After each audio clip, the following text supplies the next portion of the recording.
We'll move now to a story we've been following for several years. Reparations for Black San Franciscans are back on the table. And today, the San Francisco Board of Supervisors passed a measure that would create a fund designed to help Black people who have been harmed by past city laws, including redlining from the 1950s through the 70s. ABC 7 News political reporter Monica Madden is digging into the story for us. Monica, how much money would be added into this fund? Dan and Alma, that's the kicker here. As things stand right now, the city is not appropriating a cent towards this reparations fund that might have made it easier to get the board's full support when the city is in a financial deficit. But supporters say at the least this sets up the framework for actual funding in the future.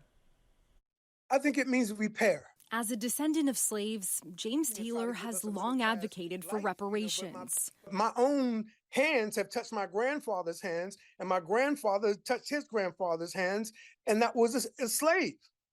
So think about how recent that is and how economically the empty hands of my grandfather left me with nothing because the empty hand of his grandfather, who started in slavery, left him nothing. Taylor says he's pleased San Francisco is revisiting the issue after the city rejected a controversial proposal to pay a lump sum of $5 million to qualifying Black residents in 2023.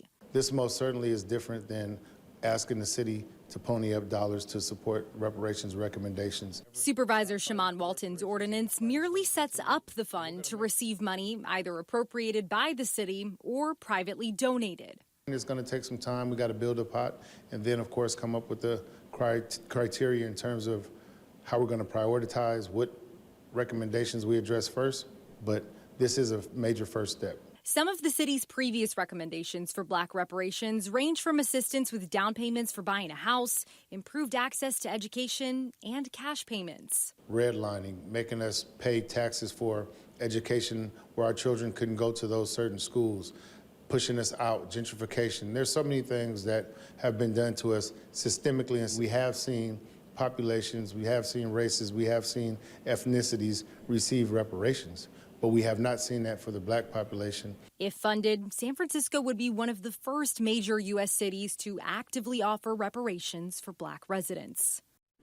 So who would be eligible? Black San Franciscans who can prove that they were harmed by past discriminatory city policies or prove lineage tied to slavery in the U.S. could tap into this fund once there's money. And worth noting, though, part of the pushback in the past was the cost with San Francisco's repeated budget shortfall in recent years.